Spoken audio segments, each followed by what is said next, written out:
Damos gracias a Dios por poder estar juntos en esta tarde tan calurosa, tan sevillana. Y no nos reunimos para atender a un evento humano, no nos reunimos para cumplir una tradición y tampoco para elevar a una posición protagonista a ningún hombre, sino que estamos reunidos para darle toda la gloria a Dios por medio de Cristo, nuestro Salvador. Y hoy, especialmente, alabamos a Dios, le damos gloria a Dios al ver la obra de salvación en Noemí, que se bautiza en esta tarde. Ahora es importante que todos tengamos claro que cuando hablamos del bautismo, no estamos hablando acerca de una religión, tampoco de un ritual religioso, ni acerca de la tradición de la Iglesia, sino que estamos hablando fundamentalmente acerca de Jesucristo y su magnífica obra de salvación al morir por nuestros pecados.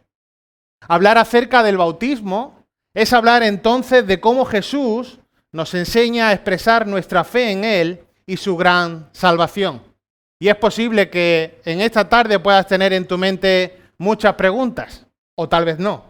Pero, por ejemplo, ¿por qué bautizarse? ¿Quiénes son aquellos que deben de bautizarse? ¿Qué significado tiene el bautismo? ¿Cómo debe de ser el bautismo? Bueno, debes de saber que la palabra bautismo en griego significa sumergir. Y es por eso que nosotros bautizamos por inmersión conforme a lo que enseña la palabra de Dios. El bautismo es una ordenanza del Señor por la cual aquellos que se han arrepentido vienen a la fe y expresan su unión con Cristo en su muerte y resurrección, al ser sumergidos en agua, en el nombre del Padre y del Hijo y del Espíritu Santo. Además es una señal de pertenencia al pueblo de Dios, una señal de representación de cómo se muere a la vida vieja de incredulidad y cómo nacemos a una nueva vida en Cristo. Ahora, ¿por qué debo de bautizarme? ¿O por qué Noemí en esta tarde se bautiza? Bueno, sencillo, muy sencillo, porque es un mandamiento del Señor. El Señor dio a la iglesia dos ordenanzas. El bautismo, esto lo puedes ver si tienes una Biblia en Mateo capítulo 3 y en Mateo capítulo 28, y la celebración de la Santa Cena, la mesa del Señor, que luego conmemoraremos, Lucas capítulo 22. Así que como un mandato, como una ordenanza específica de Dios en su palabra, el bautismo es muy importante, ya que simboliza el primer paso de obediencia para los creyentes después de haber sido salvados por Dios. El bautismo es una muestra externa, posterior a la conversión, de una realidad interna que ya ha sucedido en la persona, en el momento de la conversión, por la gracia de Dios. Ahora, ¿quiénes son aquellos que deben bautizarse? Bueno, la palabra de Dios nos enseña que el primer paso que precede al bautismo es una fe salvadora. No es al revés, sino que una fe salvadora es lo que precede al bautismo. De hecho, aquellos que deben ser bautizados son aquellos que de forma previa y por la gracia de Dios han creído y se han arrepentido de sus pecados. Esto lo podemos ver en Hechos, capítulo 2, versículo 34. Y esta es la tendencia que presenta la Escritura que define claramente el Nuevo Testamento. Hechos capítulo 2, versículo 38. Y Pedro les dijo: arrepentíos y sed bautizados cada uno de vosotros. Esto hace, por tanto, que la práctica del bautismo en niños carezca de un respaldo bíblico en el Nuevo Testamento, puesto que la forma natural y que presenta la Escritura es un arrepentimiento previo para posteriormente ser bautizado como muestra de ese arrepentimiento y de una fe en la obra sustitutiva de Cristo en la cruz. Así que no es un acto generalista. El bautismo no es un acto para todo el mundo sin más, sino que es un mandato específico para los hijos de Dios, para aquellos que se han arrepentido de su pecado y han confesado a Cristo como Señor y Salvador. Ahora, ¿qué es esto? Confesar a Cristo como Señor y Salvador. Ve conmigo un poco más adelante en esta tarde y vamos a estar ahí viendo un versículo que está en Hechos capítulo 4. Hechos capítulo 4. En estos versículos, concretamente en estos 13 primeros versículos de Hechos capítulo 4, vemos que Pedro y Juan, dos personas que probablemente el nombre nos suena, son llevados ante el concilio para prestar declaración. El concilio era una gran entidad de personas de alto valor religioso, poderosas, y ante esta gente, ante estas personas notables, fueron llevados a declarar. Ahora, ¿cuál era el motivo real por el que fueron llevados a declarar Pedro y Juan? Bueno, la realidad la presenta ahí el versículo 2. Fíjate, dice desde el versículo 1, mientras ellos hablaran al pueblo, se les echaron encima los sacerdotes, el capitán de la guardia del templo y los saduceos. Fíjate, versículo 2, indignados porque enseñaban al pueblo y anunciaban en Jesús la resurrección de entre los muertos. Así que les echaron mano. Lo que de verdad les molestaba era que estaban predicando, que estaban anunciando, que estaban proclamando la resurrección de Cristo. Les preocupaba que hubiera una insurrección contra Roma que estuviera fundamentada en la resurrección de Cristo. Este era el problema, esto era lo que les preocupaba. Pero ante esta situación y aun llevados ante este concilio, Pedro no se intimidó en absoluto, sino que lo que hizo fue aprovechar la ocasión para predicar el mensaje del Evangelio, para anunciar el nombre de Cristo. Así que fíjate lo que dice a partir del versículo 7. Y habiéndolos puesto en medio de ellos, les interrogaban: ¿con qué poder, en qué nombre habéis hecho esto? Está aludiendo a una sanación que se había hecho anteriormente. Y ahí dice, versículo 8, entonces Pedro, lleno del Espíritu Santo, les dijo: gobernantes y ancianos del pueblo, si se nos está interrogando hoy por causa del beneficio hecho a un hombre enfermo, de qué manera éste ha sido sanado, sabed todos vosotros y todo el pueblo de Israel que en el nombre de Jesucristo el Nazareno, a quien vosotros crucificasteis y a quien Dios resucitó de entre los muertos, por él este hombre se halla aquí sano delante de vosotros. Versículo 11. Este Jesús es la piedra desechada por vosotros, los constructores, pero que ha venido a ser la piedra angular. Versículo 12. Y en ningún otro hay salvación, porque no hay otro nombre bajo el cielo, dado a los hombres, en el cual podamos ser salvos. Tremendo. Esta fue la respuesta de Pedro ante ese concilio al que habían sido llamados a declarar. Y me gustaría que de forma breve nos detuviéramos en el versículo 12, porque aquí Pedro está apuntando a la exclusividad de la salvación. ¿Qué quiere decir esto? Que Dios solo salva a través de una fe arrepentida en Cristo Jesús. No hay muchas formas de ser salvos, solo hay una. No hay muchos nombres, sino que solo hay un nombre. Y en ningún otro hay salvación, porque no hay otro nombre bajo el cielo dado a los hombres en el cual podamos ser salvos. Si el Señor, si Dios hubiera querido dar muchos caminos para la salvación, Él podría haberlo hecho sin ningún tipo de problemas, porque Él es Dios. Podría haber dado un camino con Mahoma, podría haber dado otro con Buda, podría haber dado otro con Maradona, podría haber dado otro con el ocio, y luego decir, bueno, escoged vosotros. Pero no es así. Juan capítulo 14 y versículo 6 habla de un único camino, recuerda. Un único camino. No hay otra forma, no hay otro nombre. Ahora, por supuesto, esto choca tremendamente con la manera de pensar moderna. Esto choca con el siglo XXI. Esto choca con el contexto social del año 2023. Esto choca con la mente caída del hombre, con lo que se llama el posmodernismo, que anima a que cada uno vaya por su camino, que todos nos respetemos y bueno, ya nos veremos en el cielo. Pero no es así en absoluto. Si no es el camino de Cristo, de acuerdo con la palabra de Dios, el fin es la condenación. Una horrible condenación eterna. Cuando Pablo le escribe al joven Timoteo, en 1 Timoteo 2:5, le dice que hay un solo mediador entre Dios y los hombres.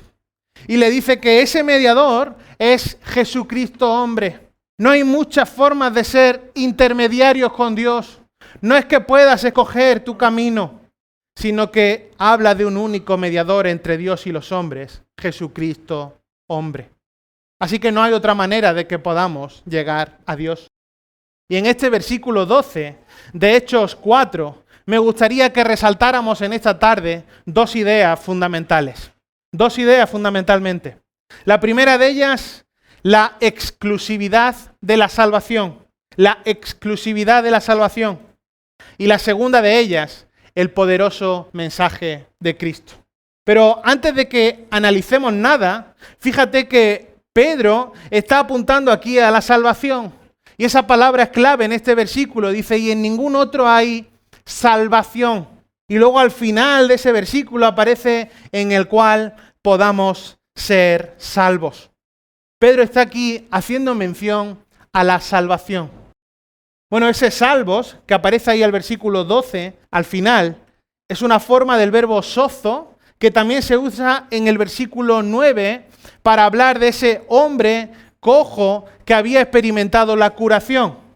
Fíjate, versículo 9, si se nos está interrogando hoy por causa del beneficio hecho a un hombre enfermo, ¿de qué manera éste ha sido sanado? Esa es la misma idea, sanado, es otra forma del verbo sozo que aparece ahí en el versículo 12, salvos. Así que lo que este versículo nos dice es que Jesús no es solo la fuente de curación física, sino que también es la única fuente de curación y de sanidad espiritual. Veamos la primera idea que citábamos, la exclusividad de la salvación. Fíjate cómo empieza este versículo 12. Y en ningún otro hay salvación. Y en ningún otro. Esto no da margen, esto no da error a que podamos añadir alguna coletilla, sino que es claro y dice que no hay ningún otro. Cristo es el único mediador entre Dios y el hombre. Así que la vida sin pecado de Cristo, su pago como sustituto por nosotros en la cruz, son suficientes plenamente para nuestra justificación y reconciliación con el Padre. No hay más. Juan capítulo 14 y versículos 6 dice, yo soy el camino, y está hablando el Señor Jesús, yo soy el camino, la verdad y la vida. Nadie viene al Padre sino por mí. No está hablando de un camino, sino que es el camino. Y esa idea que aparece ahí y en ningún otro, se refiere a que la fe en Jesucristo es la única condición para la salvación. Como un comentarista cito, solo hay dos caminos en la vida religiosa. El camino ancho de las obras que conduce a la muerte y el camino estrecho de la fe en Jesús que conduce a la vida eterna. Fin de la cita. Y la pura realidad es que en un mundo tan inclusivo como el que se está formando, en un mundo tan tolerante como el de hoy, proclamar a Jesús, proclamar a Cristo como el único camino, la única verdad y el único acceso al Padre puede llegar a ser tremendamente difícil de comprender para muchos. Es la época del pluralismo, del humanismo, de tal manera que se intenta eliminar a Dios de la conciencia y de la cultura. Si no hablamos de Dios, mejor. Eso piensa la sociedad hoy en día. Pero el verdadero evangelio es radicalmente exclusivo. Jesús no es un camino, Jesús es el camino. Y todos los otros caminos no son camino. Los cristianos, aquellos que nos hemos arrepentido, que hemos confesado nuestro pecado, hemos sido salvados por la gracia de Dios, predicamos, anunciamos a un Cristo exclusivo en una era inclusiva. La era que presume del todo vale está en la antítesis que presenta la Escritura. En ningún otro hay salvación. La salvación es solo en Cristo. La vida, la muerte y la resurrección de Jesús contribuyen a la salvación de los perdidos y nada más puede hacerlo. Y es por eso que Jesús vino a este mundo. Es por eso que vino a esta tierra y vivió una vida que ninguno de nosotros podía vivir, asumiendo una muerte que ningún ser humano podría sufrir y resucitando de entre los muertos para conquistar finalmente la muerte, el pecado, la consecuencia del pecado. El Señor fue una persona única en la historia. Fue único en el tiempo. No tiene principio ni tiene final. Ha existido desde la eternidad y permanecerá hasta la eternidad. Fue único en su nacimiento. Nació de una virgen, lo que ya fue anunciado, proclamado desde la antigüedad. Fue único en su naturaleza, 100% hombre, 100% Dios. Fue único en su autoridad. Las multitudes lo reconocían. Los demonios se sometían a su mera presencia. Recuerda, los vientos, el mar, la tempestad fueron calmados con solo su palabra. Los muertos resucitaban a su llamado. Aún Jesús es único en su influencia. 3 años de ministerio, 3 años de enseñanza y 2000 años de influencia en la humanidad. Fue único en su santidad, perfecto, sin mancha, no cometió pecado. Y es por eso que Cristo es el único camino de salvación. De todos los que fueron, son y serán salvos. Cristo y solo Cristo puede transformar la vida de una persona. Ahora, cualquier cosa que una persona crea que merece, o cualquier cosa que una persona crea que haya ganado por sus propios méritos, por su esfuerzo, todo eso sería mera compensación. Podría decir, bueno, te lo has ganado. Bueno, te lo mereces. Sin embargo, la gracia por la cual hemos sido salvados no tiene que ver con méritos personales. Nuestra posición de justos, de aceptados por Dios, es imputada o cargada por gracia a causa de la obra en la cruz del Calvario de Jesucristo, nuestro Señor. Así que solo la fe conduce a la salvación y solo la fe en Cristo que nos es dada por gracia. Ve por un momento un poco más adelante en tu Biblia, porque esto se ve claramente en la Escritura. Efesios capítulo 2, los versículos 8 y 9. Aquí vemos que la salvación es por fe y que no es por obras. No hay un mérito humano que tú puedas hacer. No hay nada en ti mismo que te haga llegar a alcanzar la santidad de Dios. Tampoco por nacer en el seno de una familia cristiana, sino que solo es por gracia. Fíjate, versículo 8 de Efesios 2. Porque por gracia habéis sido salvados, por medio de la fe. Y esto no de vosotros, sino que es don de Dios. Versículo 9. No por obras, para que nadie se gloríe. Lutero decía, y cito, si la doctrina de la justificación por fe se pierde todo el resto de la doctrina cristiana. Fin de la cita. Y es que esto es el corazón de la fe cristiana, ya que nos presenta cómo el ser humano es salvo de la condenación eterna. Y solo es por gracia, por fe, por medio de Cristo. Para dar un poco más de luz a esto, podemos ir a Romanos capítulo 3. Otra carta que Pablo está escribiendo, en este caso a la iglesia que estaba en Roma. Y fíjate lo que dice ahí Romanos capítulo 3. Y leemos los versículos desde el 19 hasta el 26. Dice, ahora bien, sabemos que cuanto dice la ley, lo dice a los que están bajo la ley, para que toda boca se calle y todo el mundo sea hecho responsable ante Dios. Porque por las obras de la ley, ningún ser humano será justificado delante de él, pues por medio de la ley viene el conocimiento del pecado. Pero ahora, aparte de la ley, la justicia de Dios ha sido manifestada, atestiguada por la ley y los profetas. Es decir, la justicia de Dios por medio de la fe en Jesucristo, para todos los que creen, porque no hay distinción. Versículo 23. Por cuanto todos pecaron y no alcanzan la gloria de Dios, siendo justificados gratuitamente por su gracia, por medio de la redención que es en Cristo Jesús, a quien Dios exhibió públicamente como propiciación por su sangre, a través de la fe, como demostración de su justicia, porque en su tolerancia Dios pasó por alto los pecados cometidos anteriormente, para demostrar en este tiempo su justicia, a fin de que Él sea justo y sea el que justifica al que tiene la fe en Jesús. ¿Qué vemos fundamentalmente aquí? Recuerda que seguimos viendo la exclusividad de la salvación. Pero lo que vemos aquí fundamentalmente son dos cosas. La primera es que nadie puede ser salvo por las obras de la ley. Lo dice claramente el texto que acabamos de leer. Versículo 20, porque por las obras de la ley ningún ser humano será justificado delante de él. Es decir, ¿qué quiere decir esto? Que el mejor de los esfuerzos humanos, lo mejor que pudiéramos hacer por nosotros mismos, la persona más santa, humanamente hablando, que pudiéramos llegar a ser, buena, no llega a cumplir el estándar exigido por Dios. Por tanto, tratar de cumplir la ley de manera perfecta jamás bastará para que seamos declarados justos por Dios.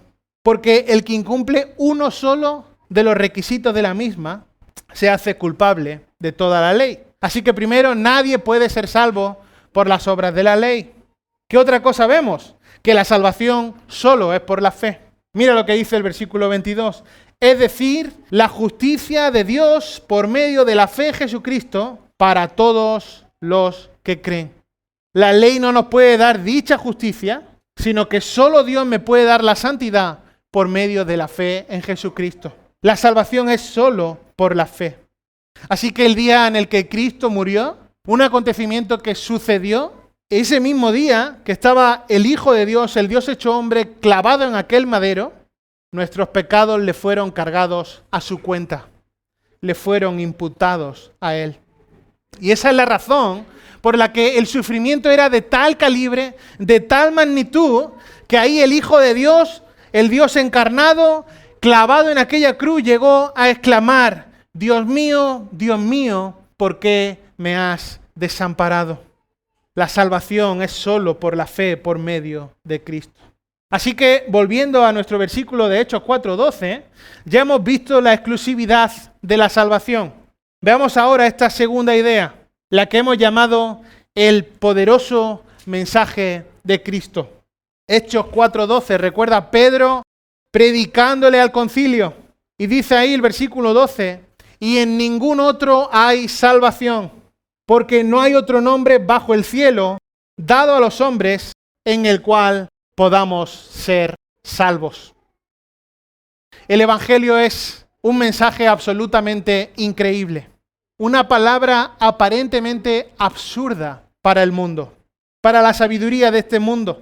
Piénsalo bien, un pobre judío, carpintero, quien alguna gente le rechazó como lunático, otros como blasfemo, después fue crucificado por el Estado y ahora lo anunciamos como el Salvador del mundo, el Rey de Reyes y Señor de Señores. Y afirmamos que en su nombre, de acuerdo a la Escritura, toda rodilla, incluyendo la del César, incluyendo la de los poderosos, incluyendo la de aquellos que gritaban crucifícale, se doblará. Ahora, ¿quién puede creer este mensaje si no es por el poder de Dios? No hay otra explicación. Y esto mismo dice Romanos 1:16, que el Evangelio es poder de Dios para salvación. Dios no deja solo al hombre, sino que provee de un medio de salvación a través de su Hijo. Lo que es imposible para el hombre es solo posible por Dios. Él es poderoso para salvar y puede salvar para siempre. Por eso dice ahí que debajo del cielo no hay ningún otro hombre dado a los hombres en el cual podamos ser salvos, ser declarados salvos. Él es poderoso para salvar y para salvar para siempre. Ahora, la salvación no es una obra ligera. Es imposible para cualquiera excepto para Dios. Porque como hemos leído antes en Romanos capítulo 3, versículo 23, toda la humanidad es pecadora, por cuanto todos pecaron y están destituidos de la gloria de Dios. La Escritura enseña que la imagen de Dios en el hombre ha sido gravemente desfigurada, que la corrupción moral ha contaminado todo nuestro ser. Por ello Dios envía a su Hijo al mundo, para que el mundo por él pudiera ser salvo. Y esto es lo que dice la Escritura, Y debemos de afianzarnos a las Escrituras para convencernos verdaderamente de que solo el Evangelio es poder de Dios para salvación. Así que no se trata de técnicas corporativas, no se trata de mover grandes grupos de personas, no se trata de hacer actividades atractivas, de tener buena música, sino de la predicación fiel del Evangelio de Cristo. Y aunque es cierto que es un mensaje insondable, que es locura para la sabiduría de este mundo, que es un mensaje que escandaliza, que es un mensaje que nos pueden llamar locos, pero ¿qué habla este hombre en el 2023 de pecado? Lo cierto es que es el único mensaje por medio del cual Dios ha prometido salvar al hombre caído. Fíjate qué pasó después de este versículo 12. Esto fue lo que pasó después de que Pedro predicara. Dice el versículo 13, al ver la confianza de Pedro y de Juan, y dándose cuenta de que eran hombres sin letras y sin preparación, se maravillaban y reconocían que ellos habían estado con Jesús. Bien es cierto que esta apasionada petición de Pedro no suavizó los corazones endurecidos de aquellos que estaban escuchando. El concilio siguió a lo suyo, pero la palabra no quedó sin efecto, porque no pudieron dejar de impresionarse de que gente sin letras, gente sin preparación, tenían ese denuedo anunciando a Jesús. Pedro y Juan no habían sido educados en escuelas rabínicas, no tenían un máster en teología, por supuesto no lo necesitaban. Habían estado creciendo y viendo al mismo Señor cara a cara. Y que dos pescadores galileos expusieran de manera poderosa, de manera triunfal, su caso delante de la gran Corte Suprema, de la élite judía, esto fue algo asombroso. Y como dice ahí, se maravillaban. El intento del concilio de suprimir la enseñanza de los apóstoles, ese intento les había dado a ellos la mejor oportunidad para anunciar y proclamar el Evangelio de Cristo. Y así lo hicieron. Valientemente tomaron la oportunidad y proclamaron el Evangelio a los funcionarios más altos de la nación. Y terminamos. Gálatas 2:16 dice, sabiendo que un hombre no es justificado por las obras de la ley, sino por la fe en Jesucristo, así también nosotros hemos creído en Cristo Jesús, para que seamos justificados por la fe en Cristo y no por las obras de la ley, porque por las obras de la ley ningún ser humano será justificado. Resumiendo, ¿cómo entonces somos justificados? Solo por la fe en Cristo. No podemos alcanzar la justicia de Dios por nosotros mismos. La justicia de Dios es por fe en Jesucristo a todos los que creen. Y la Biblia afirma que todo hombre es pecador. Porque hablamos de evangelio y el evangelio de Cristo Jesús es buenas noticias, pero para que haya buenas noticias es que también hay unas malas, y créeme que las hay. La Biblia afirma que todo hombre es pecador, que está muerto en sus delitos y pecados y que está bajo la ira de Dios. Y a menos de que seamos reconciliados con Cristo al acogernos a sus méritos en la cruz, el destino eterno es el lago de fuego, es la condenación eterna, es el lloro y el crujir de dientes. Y todo esto está expresado en la Escritura. Romanos capítulo 6 afirma que la paga del pecado es la muerte. El Señor dijo, si no naces de nuevo, no puedes entrar en el reino de los cielos. Así que si todavía no eres un creyente, ninguna de las promesas de vida eterna, ninguna de las palabras salvación, salvos que hemos leído, aplican a ti. Nada tiene sentido. No puedes entenderlo hasta que entregues tu vida a Jesucristo. El Espíritu Santo venga a ti y Él te capacite. Ahora hay una gran verdad que debes de saber. Eres un gran pecador. Y Cristo es un gran Salvador. Y lo necesitas más a Él de lo que jamás han necesitado nunca nada. Él vino a este mundo en una misión de salvación. Él vino a buscar y salvar lo que se había perdido. Él vino a salvar pecadores. Y si tú crees en el Señor Jesucristo, Él te reconciliará con Dios, con el Padre. Te dará una posición correcta delante de Él.